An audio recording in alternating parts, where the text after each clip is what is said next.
Le Grand Matin Sud Radio, 7h, 8h30, Patrick Roger. Il est 8h25, Elisabeth Lévy, Philippe Bilger. Emmanuel Macron prend la parole ce soir à 20h. Il fera un point aussi avant cela sur la situation en Israël avec une rencontre à huis clos avec les chefs de parti. Que peut-il dire? Qu'est-ce que vous en attendez, vous, Philippe Bilger? Je trouve d'abord que la réunion avec les chefs de parti est tout à fait légitime, encore davantage que lors de la précédente réunion.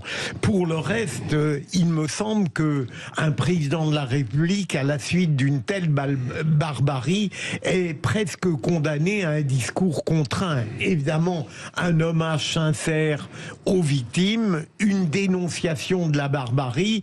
Pour le reste, au niveau des solutions politiques, il va être, comme nous tous et comme beaucoup d'autres chefs d'État, probablement un peu court. Oui, oui, parce que je vous rappelle d'ailleurs, il faut quand même avoir une pensée pour eux. Nous avons quand même, je crois, une dizaine de compatriotes qui ont été tués. Il y en a d'autres qui sont détenus en otage. Donc, il dira peut-être un mot sur cela. Mais moi, ce que je crains, alors j'ajoute à ce qu'a dit Philippe, à quoi je souscris, il dira aussi certainement la solidarité de la France avec Israël. Il prendra une position là-dessus qui est connue du reste. Mais je crains que ce soit aussi une sorte d'aveu d'impuissance, car j'ai entendu votre auditrice qui espérait que la France allait jouer un rôle. Honnêtement, je n'y crois pas un instant. Et comment se positionner? Donc il faut condamner, bien sûr, ce qui a déjà été fait, mais aujourd'hui, face à la menace de riposte de grande ampleur d'Israël, et donc un risque d'embrasement, que dire? De toute façon, si vous voulez, vous pouvez dire ce que vous voulez. Si les Israéliens, avec l'appui américain, ont décidé de telle ou telle riposte, si vous voulez, ce que dira la France, il vaut mieux pas dire grand-chose. Mais Catherine Colonna, justement, a quasiment reconnu cela. Elle était interrogée. Donc Catherine Colonna, pour ceux qui l'ignoraient, notre ministre des Affaires étrangères.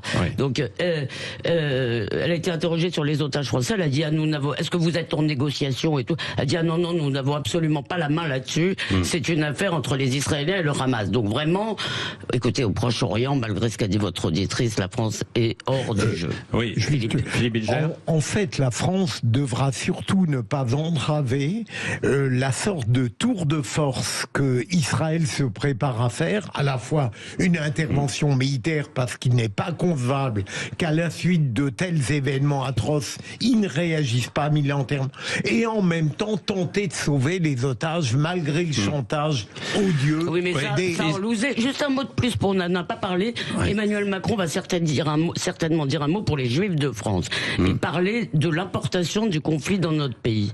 Parce que ça, je crois que ça préoccupe quand parce même, que je peux vous lire un extrait d'un édito d'un journal tunisien, Le Quotidien, qui dit que si Israël réplique, ce sera un crime. En disant sur les territoires palestiniens, parce que évidemment en Tunisie comme en Algérie, etc., on est beaucoup plus du côté palestinien, on s'estime agressé. Je dis bien, c'est pas moi qui le dis, mais c'est ça. Et on dit que c'est un crime commis avec l'appui et la complicité de pays occidentaux, les USA et la France en tête, deux pays qui se veulent des donneurs de leçons en matière de liberté et de justice. Mais justement, Elisabeth Lévy, justement, je voulais dire que cette barbarie interdit pour une fois qu'on parle de deux poids, deux mesures.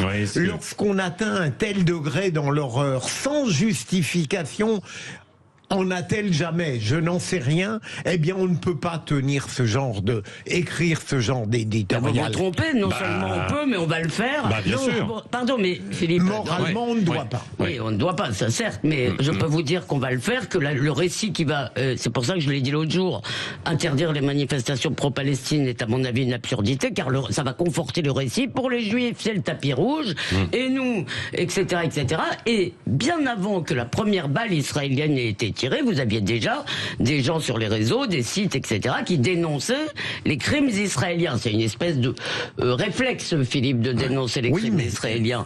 Et non, mais vous avez raison de dire que moralement on peut pas, mais pardon, je vais vite, mais une très grande partie du monde arabe est malheureusement sur cette ligne. Hein. Ouais, voilà, Emmanuel Macron donc qui va s'exprimer à 20h. Dans un instant, l'interview politique de Sud Radio, et vous pourrez réagir bien sûr à cette interview, mais aussi à tous ces sujets et ce qu'on vient d'aborder en fait à l'instant à 9h avec Jean-Jacques Bourdin. Jean-Jacques Bourdin qui reçoit Carole Delga, de la présidente de la région Occitanie. On va parler notamment de la 69, de politique, des accords en fait à gauche. Et puis tiens, on évoquera peut-être aussi le rugby avec ce cadeau. Je vous le fais, un livre, Gueule du rugby, le tome 4, avec en couverture Serge Blanco. C'est pour vous le 12e appel pour gagner ce livre. Allez, bonne journée à vous sur Sud Radio. Sud Radio. Parlons vrai. Sud Radio, parlons vrai. Parlons